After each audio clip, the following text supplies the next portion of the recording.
베델이라는 단어는 하나님의 집이라는 뜻입니다. 하나님의 집, 성경에 나오는 많은 단어들 가운데 이만큼 아름다운 단어가 있을까 싶을 만큼 베델이라는 단어는 참 귀한 단어입니다. 하나님의 집, 오늘날 말한다면 교회가 될 수 있겠죠. 또 성도들의 모임이 될 수 있을 것입니다. 주님의 이름으로 모이는 그 어느 곳, 우리의 삶의 현장이 하나님의 집이 될 수 있지 않겠습니까? 참 귀하고 아름다운 단어입니다. 오늘 본문에 보면 하나님께서 나는 베델의 하나님이다 라고 말씀하십니다. 하나님이 자신을 표현할 때 베델의 하나님이다. 이것은 하나님이 얼마나 베델을 사랑하시는가, 그리고 베델의 하나님 되심에 대한 자부심이 묻어나는 것 같아요. 우리가 어떤 걸 얘기할 때 갖다 붙이는 수식어는 자랑스러울 때 가져오지 않습니까?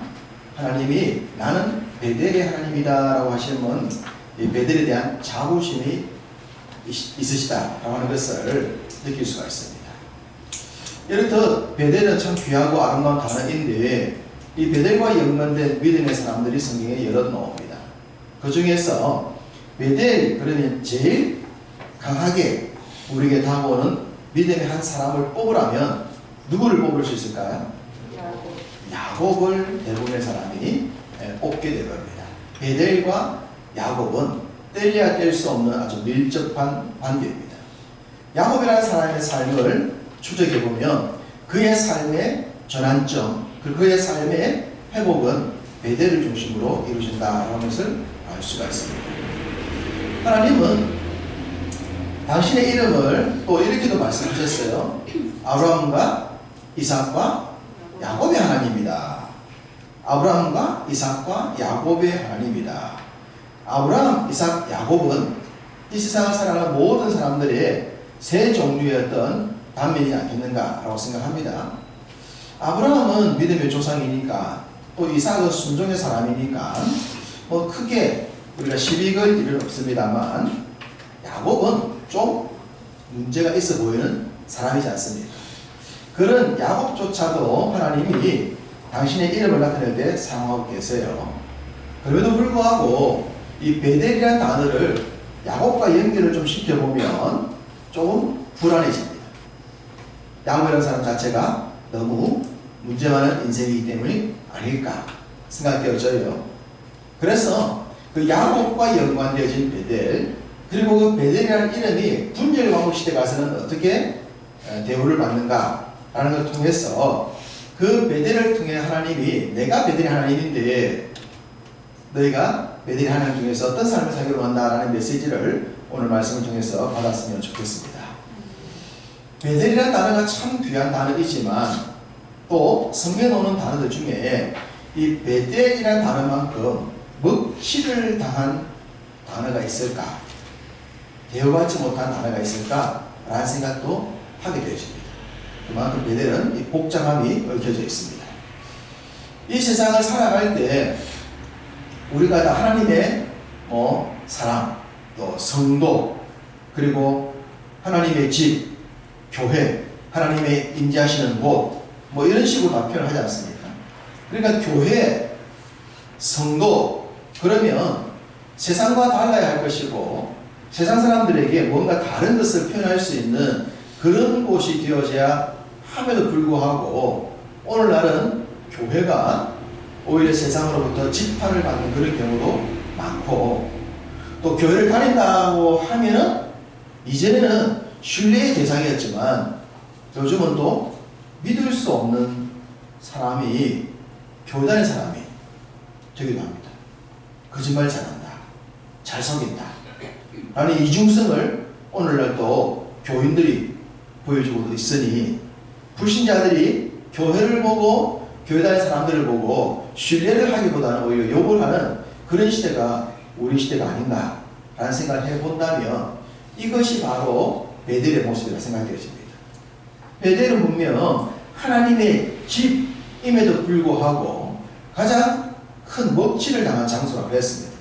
그 베델을 중심으로 이루어졌던 믿음의 사람들이 보여주는 모습이 그 이름에 어울리지 않기 때문에 오히려 이 베델이라는 이름을 떠올리게 되면 그냥 좀 뭔가 씁쓸해지는 그런 느낌을 받게 되는 겁니다. 그렇기에 베델이라는 이 단어를 생각하면 성도들의 믿음의 현 주소라고 할 수 있겠습니다. 우리가 살아가는 삶의 현장의 모습이 곧 하나님의 사람들의 모습인데 그것을 보여주는 것이 베델이라 할 수 있겠고, 그 베델에서의 우리의 신앙이 어떻게 변화되어지고 어떻게 성숙되어지는가 라고 하는 것을 베델이 보여주는 것이 아닐까. 그러니까 우리 신앙이 문제가 있는 것은 사실이고 문제 있는 사람들이 믿음 생활하는 것이 사실이지만 그 문제 있는 사람들이 하나님의 집, 교회, 베델을 통해서 어떻게 변화가 되어지고 어떻게 세상과 다른 삶을 살고 세상과 다른 길을 가는가를 보여주는 그 믿음의 현 주소가 베델을 통해서 이루어지는 것이 아닌가라고 생각되어집니다. 그러므로 이 베델의 하나님을 바르게 경험을 함을 통하여 우리의 신앙이 변화가 되고 성숙되어지고 하나님의 뜻하심에 더 가까이 나아갈 수 있는 그런 계기가 되어야 할 것입니다. 우리 예수님께서 이런 말씀하셨어요. 너희는 너희 눈 속에 있는 들보는 보지 못하고 남의 눈에 있는 티끌은 본다라고 말씀하셨습니다. 이게 무슨 뜻이겠습니까? 사람들은 남에 대해서는 굉장히 비판적이라는 거예요. 냉정하다는 거죠. 그러나 자신에 대해서는 굉장히 관대하다는 거예요. 자신에게는 들보 같은 문제가 있어도 그 용납이 되어지지만 상대에게는 티끌 같은 문제가 있어도 용납이 되지 않는, 용서가 되지 않는, 그래서 손가락질하고 비판하는 그런 모습이 이 주님의 말씀 속에 있습니다. 우리는 문제가 있는 인생들이죠. 우리가 믿음 생활을 하고 신앙생활을 수십 년 하여 교회를 다닌다 하더라도 우리는 여전히 문제 있는 사람이지 않습니까? 그렇기 때문에 우리가 남들을 볼 때 비판적으로 보고 좀 평가하는 것은 당연할 수 있습니다. 어떻게 그런 것조차도 하지 말아 할 수 있겠습니까? 우리가 완벽한 존재가 아닌데 어쩔 수 없이 어느 정도 인정해야 돼요. 그런데 어느 정도여야 돼요. 정도는 정함이 있는 것이죠. 정도를 넘어가면 안 되는 거예요. 우리가 어느 정도는 뒷담화할 수 있겠고 평가할 수 있겠지만 이게 정도는 넘어가지 않아야 됩니다. 믿음 안에서 살아가면서 어느 정도 선을 지키는 것은 굉장히 중요한 거예요. 자, 어떤 주님 말씀 생각합시다. 자, 이런 관점에서 우리가 지금 21세기에 살아가는 지금의 관점에서 성경에 나오는 믿음의 사람들을 볼 때 어떤 사람들은 굉장히 우리가 입대할 수 없을 정도로 완벽해 보이는 그런 분도 계시지만 또 어떤 분은 좀 입을 대고 싶은, 입을 대도 괜찮을 만한 믿음의 선배들도 있는 겁니다. 그 중에 한 사람이 누구냐라고 한다면 야곱이셨어요. 야곱은 믿음 생활을 하면서 살아갈 때 우리가 제일 입대기 좀 쉬운, 쉽게 다가갈 수 있는 그런 존재라고 할 수 있겠습니다. 왜냐하면 야곱의 삶 자체가 태어날 때부터 문제 덩어리 했기 때문에. 잘 알듯이 야곱은 태어날 때 어떻게 태어납니까? 형의 발꿈치를 잡을 정도로 이걸 뭔가를 빼앗고 싶어하는 재미탈하고 싶어하는 그런 모습을 이 아이가 태어날 때부터 보여줬어요. 그리고 형에게 장자권을 빼앗지 않습니까? 어떻게 빼앗습니까? 팥죽 한 그릇 가지고 교묘하게 형제지간에 형이 배고프면 형아 먹으라고 해야 되지, 그걸 이용해서 장자권을 빼앗는다? 이거 정말 일반적인 형제지간에서는 보일 수 없는 모습입니다. 또 나중에는 축복권을 빼앗습니다. 축복권을 어떻게 빼앗습니까? 엄마와 짝짝꿍이 돼가지고 합작을 해가지고 형을, 아버지를 속여먹지 않습니까? 그렇게 해서 축복권도 소위 훔쳐버려요. 이런 것을 보면 야, 이 야곱이라는 사람이 믿음의 조상인데 나하고 좀 다른 것 같아. 나도 좀 거짓말도 좀 하고 그런 삶을 살지만 이 사람은 나보다 더 심하네. 그런 생각이 들만하지 않습니까? 정말 입대기 쉬운, 입대기 좋은 그런 모든 요소를 잘 갖추고 있는 사람을 야곱이라 할 수 있습니다. 이런 야곱, 엄마와 함께 짝짝꿍이 되어서 아버지를 속이고 또 형을 속여서 결국은 축복권을 빼앗긴 빼앗습니다만 그것이 그에게 평강을 가져오는 것은 아닙니다. 그 일로 인하여 자기 집에 살 수가 없고 삼촌 집에 도피를 해야 되는, 도망을 가야 되는 그런 처지에 놓이지 않습니까? 결국 도망을 갑니다. 도망을 가다가 한 곳에서 잠을 자게 되죠. 잠을 자면서 하나님을 만나는 거예요. 우리가 잘 알고 있는 베델의 이야기가 여기에 나옵니다. 그 베델, 그 장소에서 하나님을 만나고 하나님의 이야기를 듣는데 그 내용을 보면 저는 좀 이해가 안 돼요. 여러분은 어떨지 모르겠습니다만, 자, 성경을 한번 보십시다. 바로 앞에 있는 창세기 28장을 보십시다.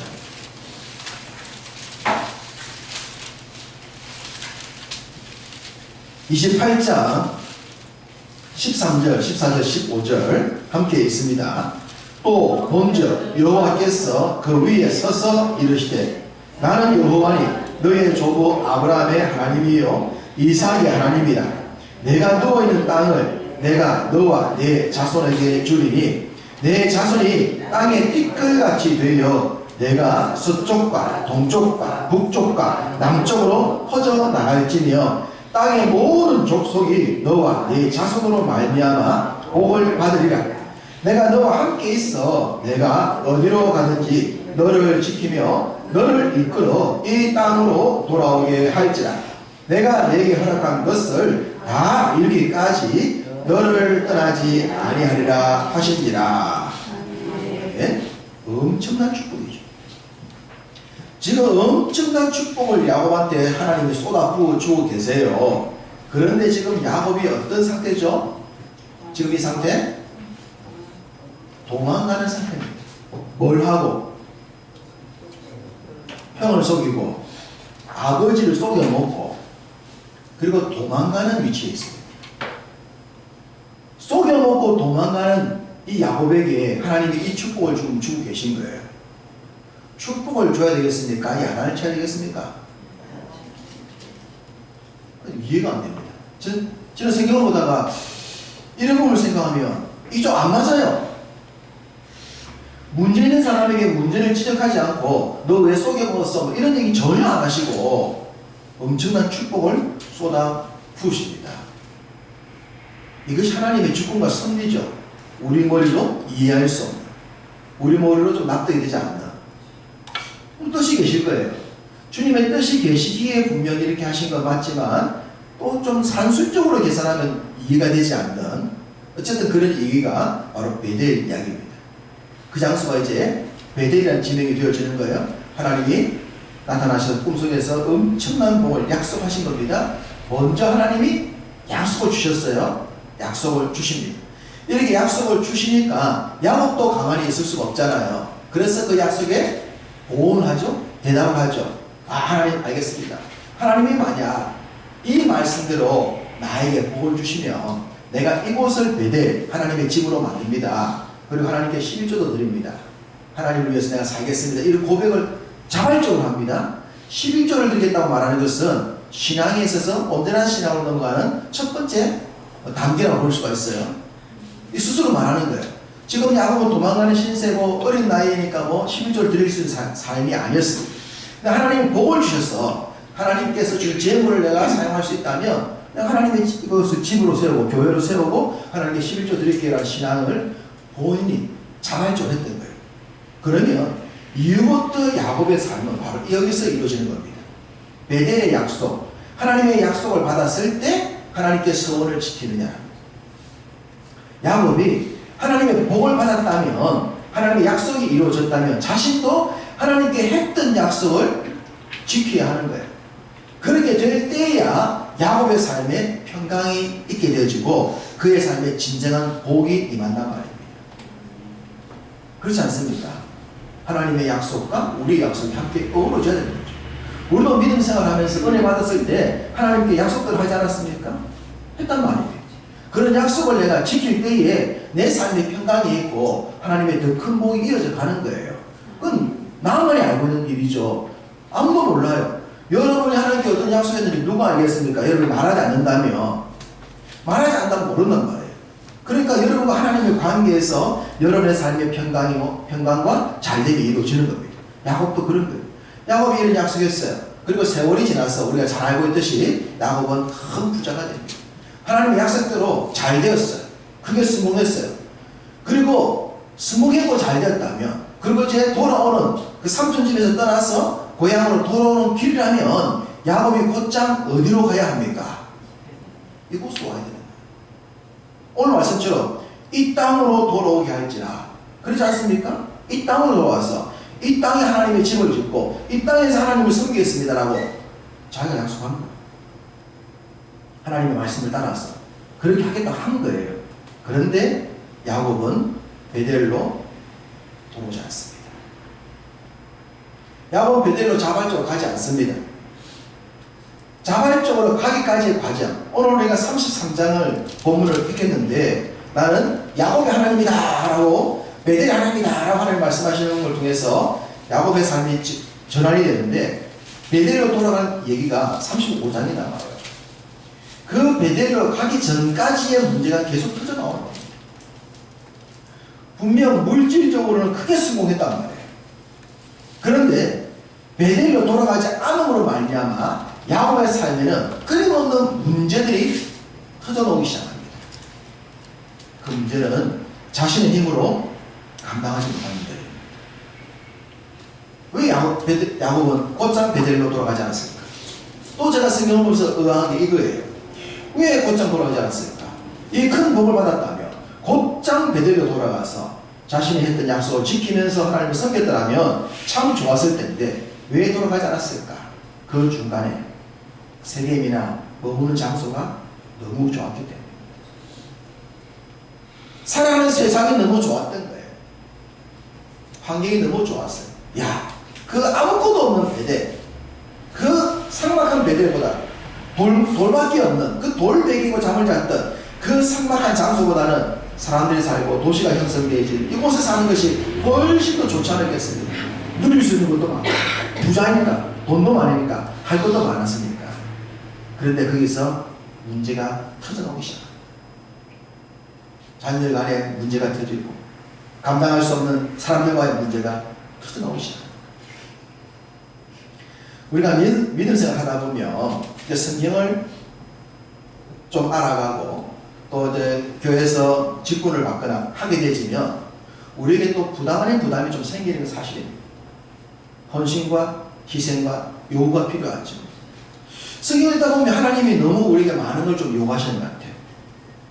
처음에는 그냥 공짜처럼 느껴졌는데 믿음 생활 좀 해보면 이 공짜가 아닌 것처럼 보이고, 하나님이 너무 과도한 걸 요구하는 거 아니야? 하나님이 요구하는 대로 살면 못 살 것 같은데, 아니 목사님이 우리에게 요구하는 것대로 하면 못 살 것 같아. 그런 생각들이 들 수가 있어요. 그래서 오늘날 어떤 분들은 아예 교회를 다니지 않는 믿음 생활합니다. 무교회주의자들 나오죠. 그냥 요구사항을 다 배제해버리는 겁니다. 들을 필요가 없죠. 교회를 안 다니니 교회를 위해서 희생하고 헌신하고 봉사하고 뭐 내도 안 해도 되는 거죠. 헌금도 안 해도 되잖아요. 그냥 편하게 말씀을 듣고 복은 누리면서 그러면서 하나님을 섬길 수 있다 생각되지는 교회를 다니지 않거나 그냥 인터넷으로 예배하는 그런 사람들이 많아지고 있는 것이 현실입니다. 사람들과 관계, 교회 갔더니 괜찮은 사람인 줄 알았는데 교회 가보니까 더 문제가 많은 것 같아요. 사람들이 관계에 상처가 많이 생겨. 또 뭐 요구가 그래 많아. 그래서 그런 요구사항들을 다 그냥 배제해버리고 내 원하는 대로 내 편한 대로 살겠다라는 그런 신앙이 많아지고 있는 것이 현실인데, 야곱이 베델로 돌아가지 않는 것이 바로 그것이라고 볼 수 있습니다. 베델은 하나님께 드릴 게 많아. 그냥 베델 이전에 하나님께 받은 복이 많으니 그걸 누리고 살지 라고 해서 세겜에 머물러 버리는, 베델로 가지 않는 그런 모습, 우리의 모습과 정말 흡사하지 않습니다. 오늘날 세상을 살아가면서 신앙생활 하면서 부담을 갖게 되는 그런 모습과 굉장히 비슷하다라고 생각이 되실 수 있습니다. 그런데 그렇게 살아서 아무런 문제가 없다면 그냥 그대로 쭉 살겠죠. 그런데 문제가 안 생길 수가 없는 거예요. 왜? 하나님이 야곱을 선택하지 않았습니다. 야곱을 통해서 내가 너를 통해서 이룰 것이 있다. 아브라함과 이삭과 야곱의 하나님, 내가 너의 하나님이 되겠다 약속했는데 네가 그런 식으로 살면 내가 너의 하나님이 될 수가 없지 않냐. 그러니까 내가 너의 하나님이 될 수 있기 위해서는 너의 삶이 이대로 끝나서는 안 된다고 하시는 것이고, 실질적으로 야곱이 그 속에서 사람들과의 문제, 자식의 문제가 막 펑펑 터져 나오면서 자신이 힘으로 감당할 수 없는 문제 앞에 직면하고 맙니다. 우리가 세상을 살다가 많은 경우 믿음으로 걸어오지 않는 경우는 내 힘으로 할 수 있을 때죠. 충분히 내 인생을 내 힘으로 살 수 있다 생각하면 굳이 믿음 생활 안 해도 된다 생각하지 않습니까? 그런데 인생은 항상 문제 앞에 도달하게 되어 있거든. 내 힘으로 감당할 수 없는 그런 문제 앞에 봉착할 때가 있습니다. 야곱도 그랬습니다. 바로 그럴 때에 하나님 오늘 말씀 주신 것은 무슨 말씀입니까? 오늘 보면 13절 같이 읽습니다. 나는 베델의 하나님이라. 내가 거기서 기둥에 기름을 붓고 거기서 내게 서원하였으니 지금 일어나 이곳을 떠나서 내 출생지로 돌아가라 하셨느니라. 출생지로 돌아가기 위해서는 반드시 베델을 거쳐야 했거든. 베델로 돌아가라. 나는 베델의 하나님이다. 그건 뭡니까? 네가 형을 속이고 아버지를 속이고 도망자가 되어서 목숨 구걸하기 위해 호련히 떠났던 그때 그 장소 베델 기억하냐? 내가 어떤 너한테 했던 약속 기억하냐? 문제덩어리던 너를 내가 책망하지 아니하고 너에게 축복했던 거 기억하냐? 너 아무것도 없었던 그때 기억하냐? 내가 너한테 약속하지 않았냐? 복 주겠다고. 너도 그러지 않았냐? 네가 나의 복을 받으면 이곳에 돌아와서 하나님의 집 세우고 하나님께 11조 드리면서 믿음 생활 하겠다 하지 않았냐? 그거 너 안 지켰기 때문에 너의 삶에 이 문제가 생길 거야. 네가 이 문제를 해결하기 위해서는 베델로 돌아와야 돼. 나는 베델의 하나님이야. 베델로 돌아가라. 이건 야곱에 대한 회복을 말씀하시는 거야. 네가 받은 복을 정말 그대로 유지하고 살고 싶다면 베델로 돌아가야 된다. 야곱은 물질적으로 성공했지만 영적으로는 실패한 상황이었습니다. 오늘날 많은 사람들이 물질로 성공하는 것에 너무 연연해요. 일단 물질로 성공하고 나면 다 잘 된 것처럼 생각해요. 그래서 수단과 방법을 가리지 않고 돈을 벌려고 그러고 모으면 안 쓰려고 그러죠. 안 베풀려고 그러죠. 부모지간에도 법정 싸움 들어가고 형제지간에도 싸움 들어가고 물질이 걸리면 믿음도 없는 거예요. 그런데 그 속을 들어가 보면 그 안에 문제가 있어요. 형제간의 갈등, 부모와의 갈등, 사람들과의 갈등, 풀리지 않는 문제. 겉은 성공했다고 생각해가지고 야, 저 사람 부자니까 참 좋겠다 생각하는데 그 안을 들어가 보면 문제덩어리, 해결할 수 없는, 해결되지 않는 그런 문제로 살아가는 것이 오늘날 참 많은 현대인들의 모습이에요. 이것이 믿음의 생활하는 우리의 모습이 되어서는 안 되지 않겠습니까? 우리 삶에는 평강이 우선되어야 돼요. 평강이. 내 삶에 평강이 넘쳐야 되는 거죠. 그리고 물질도 잘 되면 좋죠. 영혼이 잘 되어야 범사가 잘 되는 것이 좋은 것이지. 영혼은 문제가 있는데 다른 것이 잘 되면 그것 때문에 진짜 중요한 거 놓친단 말이에요. 나는 베델의 하나님이다. 너 나와 했던 약속을 지켜라. 그것이 너의 삶의 진짜 복이다. 네가 지금이라도 가지고 있는 이 물질 잃어버리지 아니하고 자녀들과 사람들과의 화평의 삶을 살 수 있는 것 베델로 돌아가야 한다. 베델의 하나님을 만나야 한다라고 말씀을 주고 계십니다. 이스라엘 백성들이 남북으로 나누어지지 않았습니까? 남북으로 나누어지고 난 뒤에 북왕국의 왕이었던 여로보암은 이스라엘 백성들이 성전이 있는 예루살렘으로 내려가는 것을 굉장히 두려워합니다. 그래서 두 곳에다가 송아지 우상을 세우지 않습니까? 그 두 곳이 어디입니까? 단과 베델입니다. 베델이 어디입니까? 하나님의 집입니다. 그 하나님의 집에 송아지를 세워놓고 이것이 우리의 여호와다라고 백성들하고 섬기게 만듭니다. 그 장면이 열왕기상 12장 28절과 29절인데 제가 읽어드립니다. 열왕기상 12장 28절과 29절. 이에 계획하고 두 금송아지를 만들고 무리에게 말하기를 너희가 다시는 예루살렘에 올라갈 것이 없도다. 이스라엘아, 이는 너희를 애굽 땅에서 인도하여 올린 너희의 신들이라 하고 하나는 베델에 두고 하나는 단에 둔지라. 야, 하나님께서 이끌어내셨다고 하는 것은 맞는 얘기잖아요. 하나님이 그런 거 맞지 않습니까? 이게 하나님을 안 섬긴 게 아니에요. 하나님을 섬겼어요. 하나님을 섬겼는데 그 대상을 뭐로? 송아지로. 이 송아지가 우리를 인도했다 라고 말하면서 그 송아지를 베델, 하나님의 집에 둔 겁니다. 제가 서두에 말씀드린 것처럼 하나님의 집이란 이 베델이라는 단어만큼 먹칠을 많이 당한 단어가 없다 하지 않습니까? 이렇게 먹칠을 당했어요. 하나님의 집이, 교회가 먹칠을 당하는 거예요.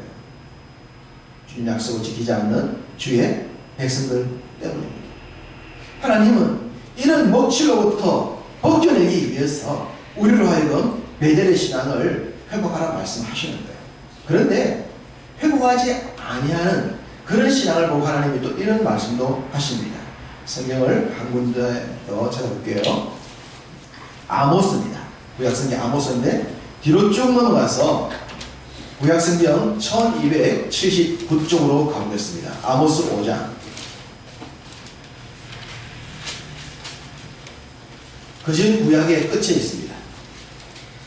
아모스 5장 5절과 6절입니다. 1279쪽 아모스 5장 5절과 6절 함께 있습니다. 베델을 찾지 말며 길갈로 들어가지 말며 브엘세바로 나아가지 말라. 길갈은 반드시 사로잡히겠고 베델은 비참하게 될 것이니라 하셨나니 너희는 여호와를 찾으라. 그리하면 살리라.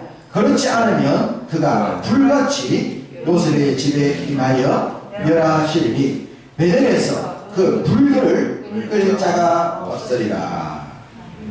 네. 아멘하기에 참 부담스러운 말씀입니다. 베델을 찾지 말아라. 길갈로도 들어가지 말라. 브엘세바로도 나아가지 말아라. 자, 장수가 세 군데 나옵니다. 베델과 길갈과 브엘세바입니다. 자, 베델은 알고 있는 하나님의 집입니다. 그리고 6절 끝에 보니까 베델에서 그 불들을 끌 자가 없다. 베델이 불날 것이다. 길갈은 어디입니까? 애굽의 수치가 굴러갔다 했던 곳이 길갈입니다. 애굽에서 종노를 했던 그 모든 수치를 굴려버리고 하나님께서 언약을 맺었던 장소가 길갈이에요. 애굽의 수치가 굴러갔던 곳. 브엘세바가 어떤 곳입니까? 아브라함이 이곳에서 하나님께 복받은 곳, 맹세의 우물이 있었던 곳, 하나님이 그게 복 주었던 장소가 브엘세바이지 않습니까? 이스라엘 제일 남단에 있는 하나님의 언약의 장소 브엘세바입니다. 베델과 길갈과 브엘세바는 하나님께서 큰 은혜를 주셔서 크게 승리했던 장소입니다. 그런데 하나님이 그 장소를 다 지금 부인하고 계십니다. 왜? 하나님을 믿지 않고 하나님을 찾지 아니하고 이 신앙으로 돌아오지 않았기 때문에 하나님이 이 장소를 찾지도 말고 보지도 말고 부르지도 말라 말씀하십니다. 그 속에 중요한 장소가 베델입니다.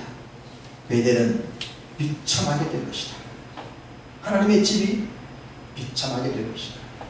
왜 그렇습니까? 베델로 돌아가지 않았기 때문입니다. 나는 베델이 하나님이다.